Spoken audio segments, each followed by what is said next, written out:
something that I created back when I was going through the divorce. I call it PRT 123. I knew I needed to communicate better.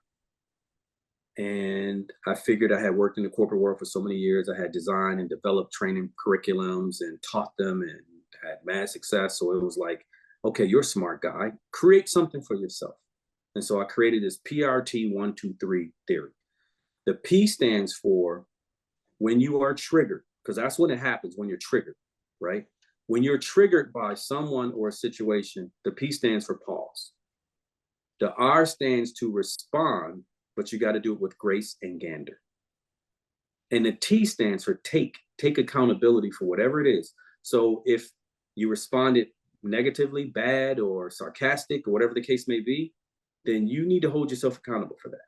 If you responded with grace and gander in a very good way, then reward yourself for that, right? That's the PRT piece of it.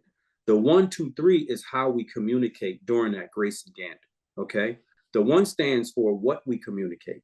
See, we all, when we're in a heated moment, especially when we're triggered, when we're in an argument or whatever the case may be, we all want to do number 1. We want to get our point out, our message out. We want to tell them what we think.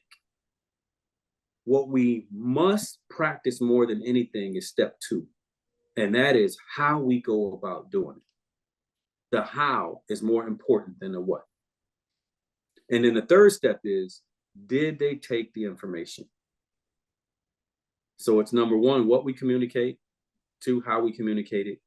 3, did they take the information? Because if I'm very, very careful and very sensitive to how I communicate what I need to communicate, then the chances of them taking the information has a much greater impact for success. And so it's PRT 1, 2, 3. Pause, respond with grace and gander, take accountability, communicate, how you communicate, do they take what you communicate? PRT 1, 2, 3. That's how. And I've been practicing that since. I've taught it to family members who are dealing with difficult situations. I've taught it to colleagues and friends, and they're all saying it works. I know it does. It does, and it also makes sense, and it's simple enough to. And also, if it doesn't work, it's probably a lack of practice, because like everything, it's about practicing it. It probably won't work the first try. Yep. Because you might you get triggered, you respond, and you instantly kind of miss out on the pause. But then you can go back, you can reflect. Yeah, let me share a little bit about the pause. Okay. That pause can be as long as you want it to be or as short as you want it to be. Sometimes my pauses are a second. Sometimes my pause is a couple of days. Until I can respond, until I feel like I can respond with grace and gander, that pause needs to be there. It needs to be there. What needs to happen during that pause? What's that? What needs to happen during that pause? How do you know that you're now ready? You got to work through such situations in your brain. And here's an example. In meeting with, this really, I'll just say great therapist that I'm working with now, she got me to see something that I was doing that wasn't good, but I didn't realize it.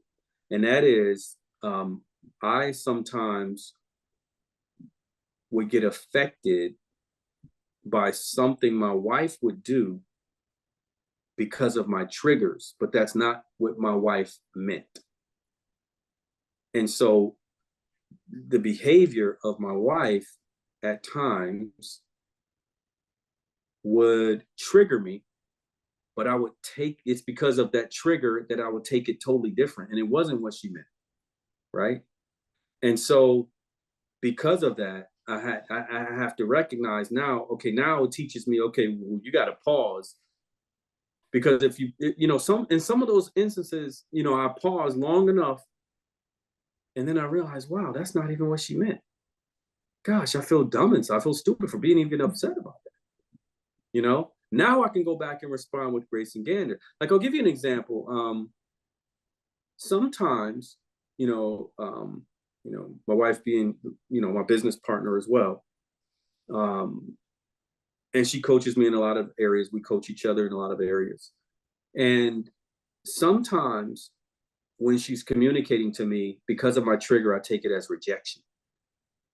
But I had to learn that it wasn't rejection, it was a redirection. See, she's in her mind redirecting me because she wants the best out of me, right? But because of my triggers, I would take it as rejection. Now that pause have allowed me to sometimes play this over, what happened or whatever, and then we'll have conversations about something else, and then she'll say something, and I'm like, oh wow, she didn't even mean it the way that I initially thought.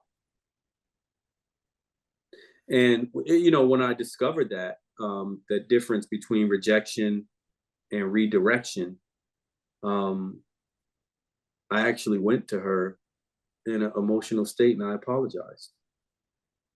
Because there were many, many times when I know she was redirecting me, but I saw it as rejection.